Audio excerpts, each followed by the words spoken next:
হে, আমি শান্তনী, আমার গিটার ক্লাসের সকলকে জানাই স্বাগত। আবার চলেছি তোমাদের জন্য একটা নতুন টপিকের ভিডিও নিয়ে, এবং এই টপিকটা হতে চলেছে বিগিনার্সদের জন্য কিন্তু একদম পারফেক্ট একটা চয়েস। আগে তোমাদের অডি টু জয় পুরোপুরি টিউটোরিয়াল ভিডিও আমি দিয়েছিলাম, আশা করি তোমাদের কাছে ক্লিয়ার হয়ে গেছে। এখনো যদি কারোর কাছে কোনো ডাউট থেকে থাকে তাহলে অবশ্যই আমাকে জানাতে দ্বিধাবোধ করো না। আর একটা কথা, নতুন এবং পুরনো বন্ধুদের উদ্দেশ্যে বলছি, যদি আমার চ্যানেলে এখনো সাবস্ক্রাইব করে না থাকো তাহলে অবশ্যই সাবস্ক্রাইব করে জয়েন হয়ে যাও, কারণ আস্তে আস্তে প্রত্যেকটা টপিক কিন্তু আরো ইম্পর্টেন্ট হতে চলেছে। আগের ভিডিওতে এত ভালোবাসা দেওয়ার জন্য অসংখ্য ধন্যবাদ। চলো স্টার্ট করি আজকের ভিডিও। আজকে আমরা শিখবো কিং ওয়েন্সলাস। তোমাদের প্রশ্ন আসছে যে এটা কি, কোথা থেকে এসছে? এই নামটা হয়তো আমরা এখনো শুনিনি। যারা বিগিনার্স লেভেলে আছো শুধু তাদের জন্য বলছি। তো এই সবকিছু আমি এক্সপ্লেন করব এই ভিডিওতে, তাই ভিডিওটা কোনো স্কিপ না করে পুরোটা দেখতে থাকো।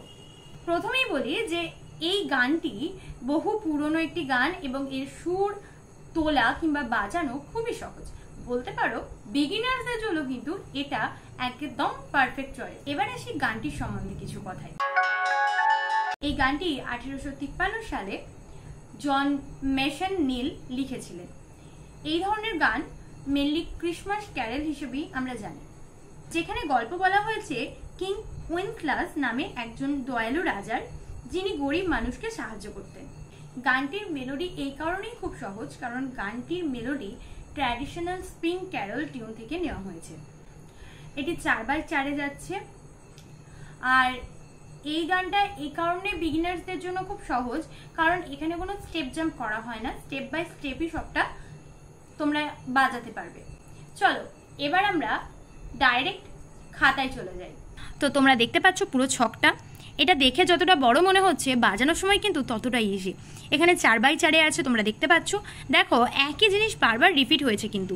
C C C D, C C G, A G A B, C dash C dash, মানে হচ্ছে তোমাদের আগেও বলেছিলাম ড্যাশ মানে হচ্ছে থামা, আবার ড্যাশ মানে হচ্ছে থামা, মানে গানটা হয়ে যাবে কিন্তু তোমরা স্ট্রোক করবে না। যাই হোক, পরেরটাই দেখো আবার একই আছে, C C C D, C C G, A G A B, C dash C. এবার পরেরটাই চলে যাব, G F E D, C B G dash, থামবো। আবার আছে কি A G A B, C dash C dash. তাহলে কিন্তু আমরা বারবার এটাকে রিপিট পাচ্ছি। এর পরের বারেও আমরা সেম রিপিট পাচ্ছি। দেখো G F E D, C B G dash, A G A B, C dash C dash. তাহলে আমরা একটা লাইনকে দুবার করে রিপিট হচ্ছে। চলো আমরা একবারে ডাইরেক্ট দেখেই নিই। তো আমরা স্টার্ট করব একদম 1 2 3 নিচ থেকে 3 নম্বরে, 5 নম্বর ফ্রেট থেকে। ওকে, 1 2 3 4 5। চলো, আমাদের প্রথমে আছে সি সি সি ডি, 5 5 5 7, একই স্ট্রিং এ আছে। দেখো ফিঙ্গারটা ভালো করে লক্ষ্য করো।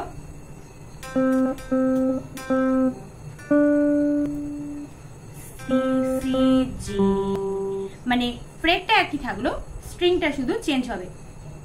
এখানে 3 এ ছিলাম, সি সি জি দিয়ে থেমে যাব, আর স্ট্রোক করব না, শুধু আওয়াজটা থেকে যাবে একটা স্লাইড। আবার দেখাচ্ছি, C C C D, C C G, A G A B. তাহলে কি হলো, ওপরের 7, 4 নম্বর স্ট্রিং এর 7 7 5 7 4, 4টা চলে গেল আবার 3 নম্বরে।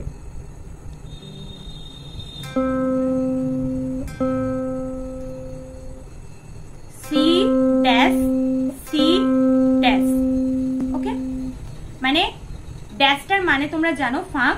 একবার স্ট্রোক করব, থেকে গেল আওয়াজটা, আবার একবার স্ট্রোক করব, থেকে গেল আওয়াজটা।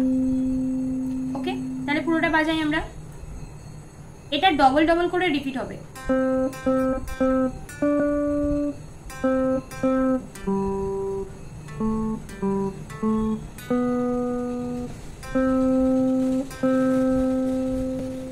এরপর আবার আমরা একদম নিচে চলে যাব, মানে সেকেন্ড স্ট্রিং এ।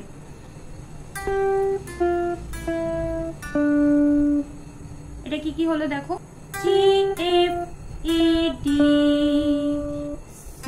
P G. তাহলে কি হলো 8 6 5 7 5 4 5। আবার থেমে যাব, ঠিক আছে?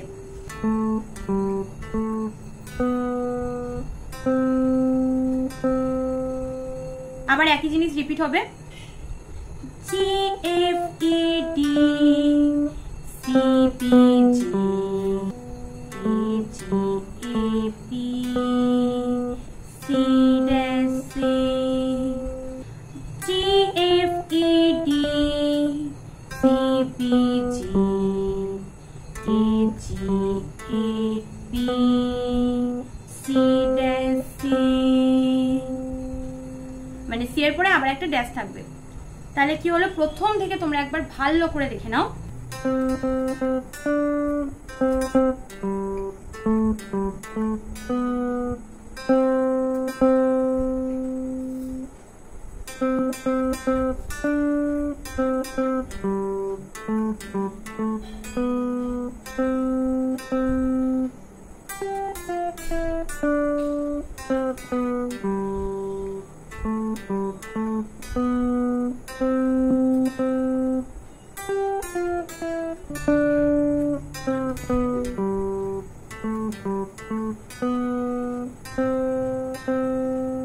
তো আশা করি তোমরা বুঝতে পেরেছো, কোনো সমস্যা হয়নি। যদি কোনো কোয়ারি থেকে থাকে কমেন্ট করতে ভুলো না। তো আমার টেলিগ্রাম চ্যানেল আছে, সেখানে জয়েন হয়ে যেও, লিংক দেওয়া আছে, প্রত্যেকটা ভিডিওর ডেসক্রিপশনেই পেয়ে যাবে। একটা কথা বলি যে আমি যতটা স্লোলি পারি সেটা দেখানোর চেষ্টা করি, কারণ আমি যদি স্পিডে করে বেরিয়ে যাই, তোমরা যারা দেখছো আমার ভিডিও তাদের প্রবলেম হবে। তাই যতটা স্লোতে পারি সেভাবেই দেখানোর চেষ্টা করি, কারণ আমার যে ভিডিওটা ওপর দিকে রাখার কোনো পজিশন নেই, তাই সামনে থেকেই ভিডিওটা আমি শুট করি। তো আমার যতটুকু শেখা, আমি যতটুকু শিখতে পেরেছি, সেই শেখাটুকুই তোমাদের সাথে শেয়ার করি। যারা বাড়িতে বসে গিটার শিখবো ভাবছো, বিগিনার্স লেভেলে আছো, যাতে তাদের একটু হেল্প হয়, এবং যারা অলরেডি শিখে গেছো বা নিজে নিজে চেষ্টা করছো, তারা আমার ভিডিও থেকে যাতে উপকৃত হতে পারো। ব্যাস এইটুকু। যদি তার মধ্যেও কোনো ভুলভ্রান্তি হয়ে যায়, কোনো রকম কোনো সমস্যা হয়, তাহলে অবশ্যই তোমরা জানাতে ভুলো না। চলো আজকের মতো ভিডিওটি এখানেই শেষ করছি। আমার সঙ্গে জুড়ে থাকতে অবশ্যই চ্যানেলটিকে সাবস্ক্রাইব করে রেখো। আজকের মতো টাটা, দেখা হচ্ছে নেক্সট ক্লাসে নতুন একটা টপিক নিয়ে।